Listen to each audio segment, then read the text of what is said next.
Thank you. To start, first I also want to make a couple calls. Sarah, wherever she went, we actually brought Sarah in, which I didn't realize until you got up to speak. We brought her into our company during COVID. She actually did a presentation, virtual. I actually just came across her PDF a couple days ago. So I would highly recommend looking at that stuff. And I also want to call Kelly Lucente, who is literally the person who wrote my bio. She also did our website. So it's just great to be here with amazing women. And actually to get started on talking about communication, culture, and cake, the three big C's of a company. I know we're all women. I'm sure you have a piece of paper. Can you guys all take out a piece of paper for me? Or share with the person next to you if that's easier.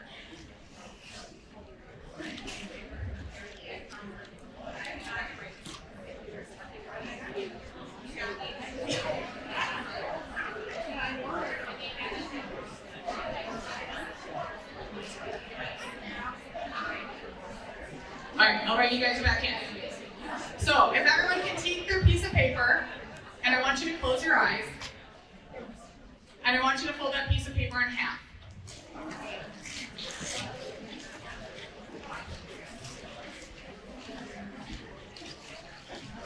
Tear the left corner.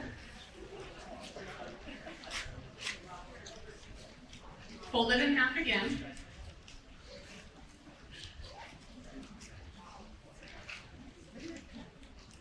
Tear the right corner.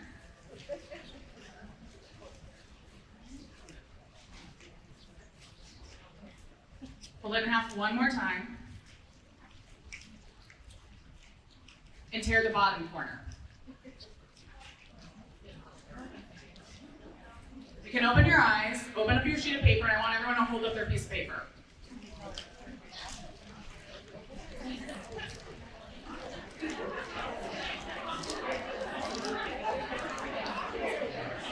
So I literally gave everybody the same set of instructions. You guys all heard the same thing. Does anybody at any table have the same piece of paper?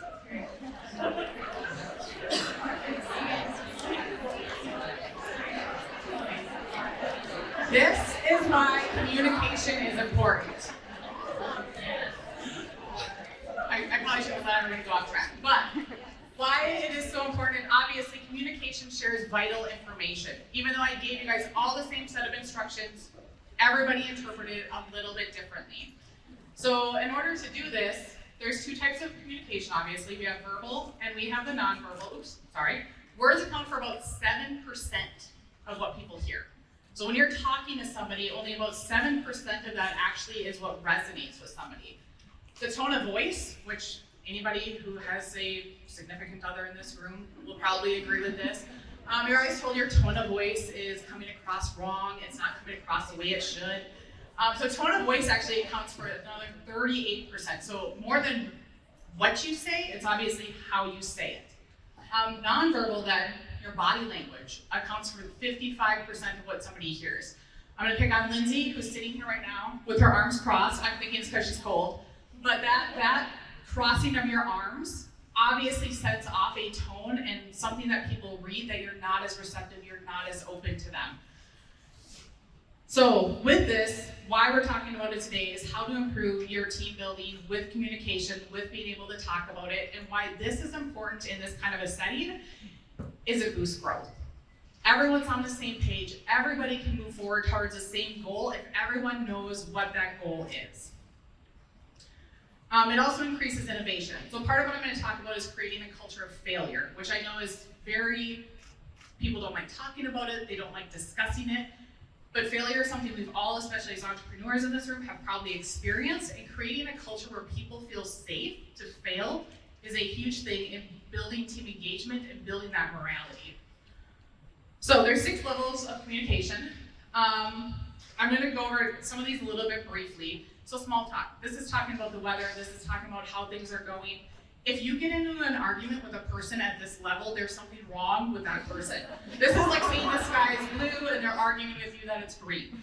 If you can't get beyond small talk with somebody, there's a lot of red flags. Level 2 is facts. This is very much talking about a Roth IRA versus a traditional IRA. There's very clear cut, not a whole lot of arguing happening here. Level 3. This is where most teams get stuck, is opinions. People love to share their opinions. They don't love to hear anybody else's opinions.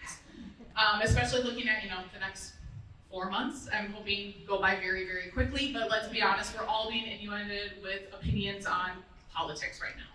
So this is more where we want to focus. You want to get your team from being an opinion team to actually moving beyond to level 4 and discussing feelings.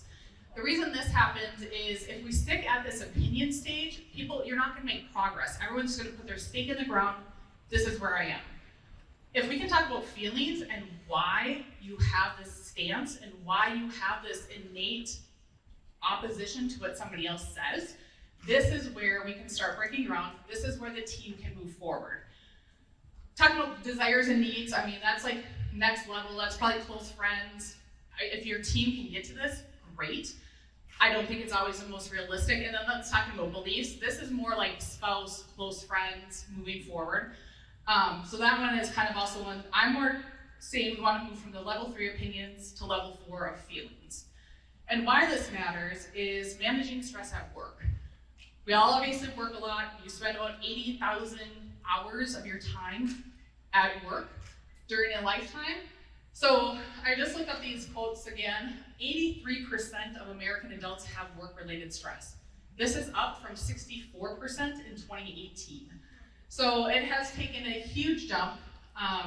Obviously COVID factors into this, just different things that have happened post-COVID, but it costs employers $30 billion annually to not have a team that's engaged, to have people who aren't talking to each other.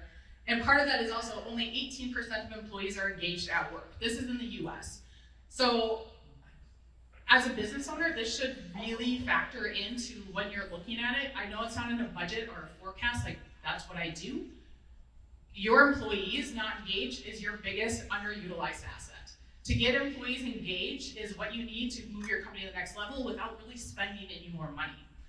So workplace stress is also hurting employee engagement, which contributes to turnover, which obviously then contributes to lacking innovation, creativity, and being able to really hit the goals that you would like to do. So with understanding company culture, this is the personality of a company. It defines a work environment, it defines what you're doing, it defines who you want to be. It has a variety of things. We've all seen, companies' mission statements, their value propositions, what they want to do. The big thing people miss is company culture is not just at the leader, and it's not just happy hours. Granted, the leader goes a long way, happy hours go a long way, but at the end of the day, it shouldn't just be driven by the leader. It should actually be engaged with the whole team. And we want to move beyond just looking at very surface level, here's what we need to do in order to make people happy. How to do that as a leader is leading with a growth mindset. I absolutely love Brené Brown. That quote didn't show up the best. It says, when we have the courage to walk into our story and own it, we get to write the endings. This quote means a lot to me. We launched our company in 2017. In 2021, my business partner passed away very unexpectedly at 46. And it was one of those things, like I said, it was not expected. It was one of those, in a professional service industry, usually your relationship is with the partner you're working with. So being in a CPA firm, it was a big thing because we're like, we don't know where our clients are going, we don't know what's happening. 2 years before this, my dad had passed away at 58 from cancer. So it was a lot of change in a very short amount of time. And this quote was what kind of got me through it, of saying, I can either choose to let this define me, or I can define who I want to be and where I want to go from here. So with leading with the growth mindset, this is a belief that one's intelligence, your abilities, your focus is able to grow. A limited mindset obviously it's very much, there's only so much business. I can't talk to anybody else in here that's a CPA because they might take my client. That's not what we're talking about here. We want to have this growth mindset of being like, we all win, we all grow together. The other thing with this is, you can look at COVID. There's a lot of companies who did not survive it because they weren't able to adapt, they weren't able to take a growth mindset and look at the bigger picture as to what is going on. A fixed mindset will be detrimental to an organization. A big thing with this also, when you're looking at the leader, a fixed mindset leader will never admit that they're not the smartest person in the room. They won't go to their team for help, they won't ask for suggestions, they won't ask how to grow. They will think, I can do this on my own. I'm very much honest. I was like, my team, we have a table back there. My team is definitely one who helps me get through it. They're definitely, I go to them for suggestions, I go to them for help. And that part of it, I feel like, is what also helps to make us grow and to survive getting through those very difficult situations. So embracing failure. It's never fun, let's be honest. Nobody wants to be a failure. Nobody ever wants to admit you did something wrong, you made a bad choice. This is more looking at redefining what failure is. So yes, you tried something, it did not work, but this is more talking about what did we learn from it? How can we change it? What can we do differently next time? And what have we learned in order to make our company more successful in the future? So to destigmatize it is opening up that dialogue and opening up the vulnerability. As a leader, as different people in the team, if you create and foster this growth to be able to say, no, I messed up. I, took on a wrong client. I grew too quickly. I should have focused on this part when I was actually focusing here. And so it's kind of starting to talk about where, as a leader, you have had missteps in order for your team to be able to also talk about it. What this does is it promotes an ability for people to come up with out-of-the-box ideas of being like, hey, we should do this, or we should try to market to these people. And if they're afraid that they're going to get ridiculed, if they're afraid that if their job is on the line, people aren't going to be open and honest. And so it's having those conversations and saying, if I can admit that I failed at stuff, my team will feel more like they can also say it. The other big part of this too, what I talk to my team about is saying, if there's something happens with a client, I prefer I find out from you as opposed to finding out from the client or, God forbid, the IRS. It makes it much easier if we can preemptively go and talk to them and say, hey, here's what's going on, here's what we're gonna do to fix it, here's what we found. That goes a lot farther than all of a sudden being shameful, trying to hide it, trying to hope nobody finds it.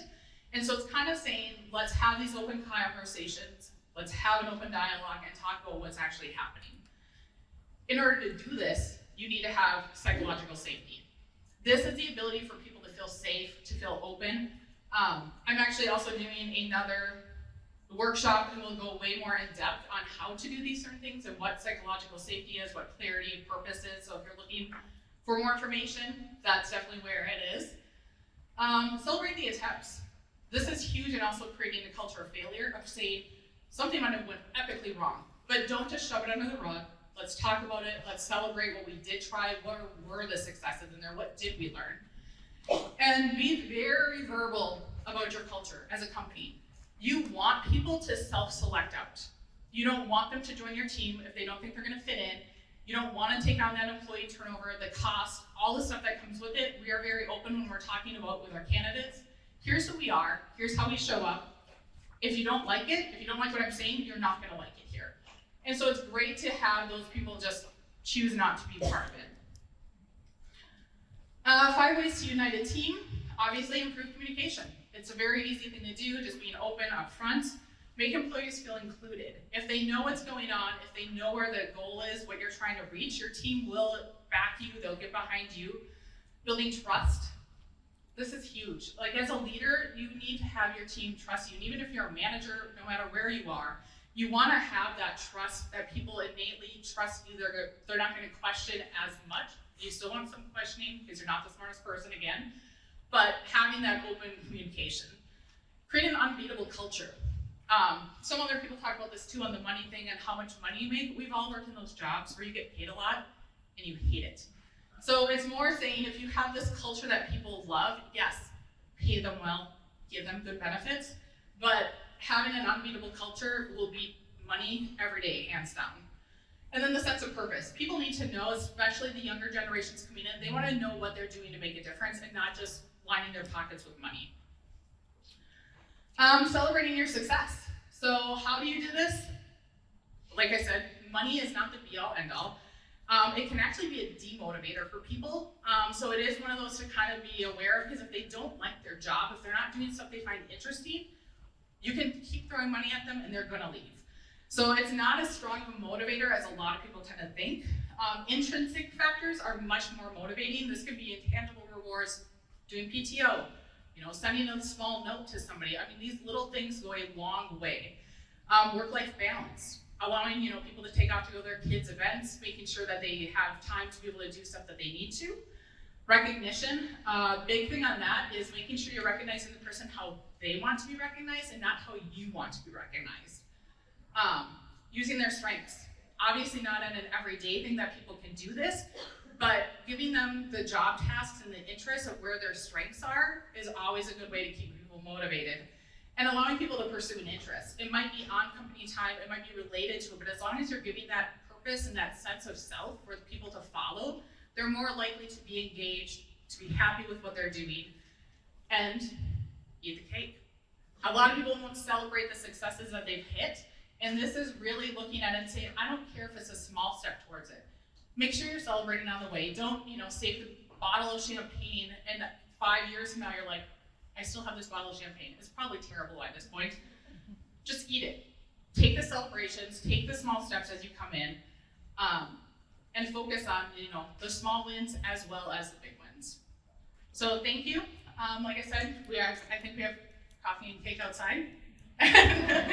Otherwise, have